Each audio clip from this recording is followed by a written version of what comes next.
Let's go to Ben Solo. Does your girlfriend call you that? In PFF's mock draft, the Steelers traded for Carr. Is he worth 2 firsts and a third? I think it depends on what team you're going out for. If you believe that you are a Super Bowl caliber team with Derek Carr, then 2 firsts and a third is okay. We just saw the Tampa Bay Buccaneers win a Super Bowl with a veteran quarterback. We just saw the Rams. It comes down to, do you think that the Steelers are a Super Bowl caliber team? If you don't, then no. So how about this question? Would the Steelers be a Super Bowl team with Derek Carr at quarterback? If you answer yes, then 2 firsts and a third is good value. If you answer and for no, then 2 firsts and a third is too much. Please let me know down in the comments section, would the Steelers be a Super Bowl team with Derek Carr? Chris Watterson, if Pittsburgh gets Jimmy G, should they draft Devin Lloyd in round 1? I wouldn't hate that idea. I think that offensive line and cornerback still might be better areas of need for you, but from a pure talent perspective and with uncertainty around the future of Devin Bush and his impact there, I think that is a good idea in terms of a target for you in round 1. From Abhiram Hegde, Steelers traded their first-round pick, their second and a future third in 2019 to go up and get Devin Bush. Is that a valid package for the Jets to do the same? This should get a QB. I thought it was just a first and a third. Let me double check that. But oh no, you're right. Second and third. You're right. I think your value is probably about right to go get a QB, a second, a third. In general, QBs go a little bit earlier, but the value of the QBs isn't the same this year. So I think using a trade package in the past is a very good idea to get a starting point there. So swap first, a second, and a third. Yeah, I think it's a pretty good trade package there. Let's go to Peyton George. Where will Carson Wentz go if the Colts don't keep him? This would be really interesting. If I were to just put my money down where I think he would end up going, I could see the Tampa Bay Buccaneers being interesting. The Pittsburgh Steelers would be interesting. The Washington football team would be a team to consider. I would even throw out a team like the Denver Broncos. Let's go to Brian Dean. You think the Steelers should give Rudolph a chance or draft a quarterback or go for a free agent? Now, before we came on today's show, Kevin Colbert said that Mason Rudolph, if the season were to start today, that he'd be the starting quarterback of the Pittsburgh Steelers. I would reply to that, and I'm saying I'm sorry, because Mason Rudolph is not, he's not the answer. If you start Rudolph at quarterback, you guys are going to win 6, maybe 5 games in that division. He's just not that dude. Now, if you want a chance to go out and draft a QB, I think Malik Willis, Kenny Pickett, these are some guys to keep in mind. Even Matt Corral, definitely somebody. Free agency, though, it scares me because you're either going to go out and get Jameis Winston, who I would not recommend. Maybe you give Mitch Trubisky a shot, but even that's not great. It's either draft somebody or you can try to go out and trade for someone as well. From Can't Stop Us, where will Laramie Tunsil be traded to? Good question. Tunsil seems like he's done in Houston. There was the thumb injury that I don't think should have taken him the entire year to get recovered from. Seems like a lot of the good Texans players kind of followed the path of Deshaun Watson and said, I'm done here. Let's get out of here. So 6 teams I like for Tunsil. The Seattle Seahawks, draft capital gets dicey. Carolina, they have no QB, but if you were to offer the 6th overall pick, would help you feel better about the offensive line in a big way. The Giants, if you want to move one of your first 2 5 or 7 overall, that probably gets it done, or at least close to it. The Steelers, if you want to move Dan Moore to right tackle or something. The Bengals should be all in on somebody like Laramie Tunsil. Go be aggressive there. And if you want to get really wild with it, why don't you bring back Tunsil if you're Miami? You still have not replaced him properly. You win the trade by getting all those picks, and you give up less than what you gave up to get him in the end, because he's not going to fetch the same demand he got last time around. So what do you think? Make your predictions. And Houston, I suppose, is still valid in the end. But where will Laramie Tunsil play in 2022? Get those predictions in for me at the pinned comment on today's video. From Optimum Packer, if the Packers keep Aaron Rodgers, should they trade Jordan Love? I mean, they could try.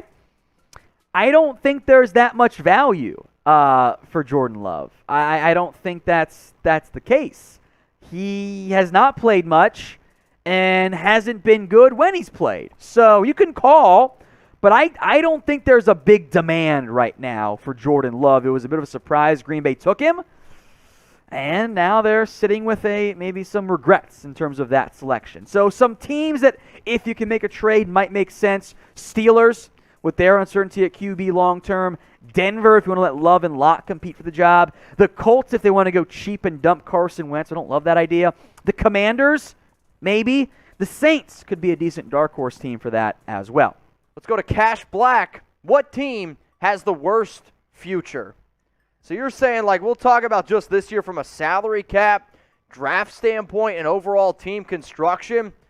I mean, the Texans are the biggest dumpster fire in the NFL. However, if you were to tell me a team that maybe had a winning record that could be pretty damn bad for the next few years, I'll say the New Orleans Saints, for the simple fact that they don't have a quarterback. Your running back right now is in some legal trouble. Michael Thomas can't stay healthy. You're minus 76 in cap, and yeah, you just got a new head coach. So for that reason, I'll go ahead and say New Orleans.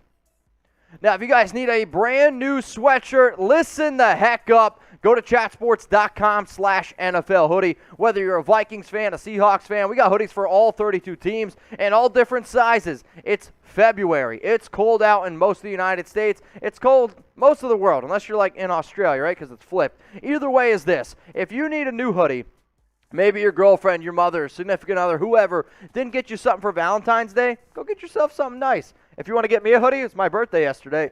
It's chatsports.com/NFL hoodie. That's the link in the comments and in the description of today's video. If you guys want the best NFL coverage on YouTube, hit that big red button and subscribe for more free videos. That includes mailbags too, news, rumors, and everything else going on around the NFL. So if you haven't already, hit that big red button and subscribe right now. Super chat from Ozzy Osman. I wish the new league year began the first day of the combine. That way I won't have to wait so damn long to see big moves from teams. The NFL doesn't do that because they want to use the combine as the backdoor secret networking stuff. They don't want to, invest and have too much going on at once. They want to maximize the combine as a TV event. Eric Burton, over under 2.5 QBs in the first round. You guys type in over, you for under right now. I'm going to go over. I think 3 is my guess. That might change. See what free agency draft and free agency trade stuff happens, but I'm going to go 3 in round 1. Luis Rodriguez, chances the XFL becomes a league the NFL uses as a minor league. As an official minor league, I don't know. Maybe. They are going to work together, have some collaboration. I think is good for the XFL. What you might see in the end is this.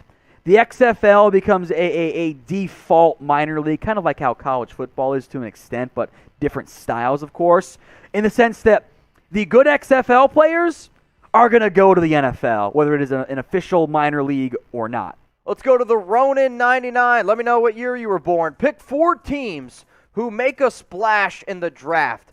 Well, when I think of splash in the draft, I think that could be either good or bad, or a team that makes a trade.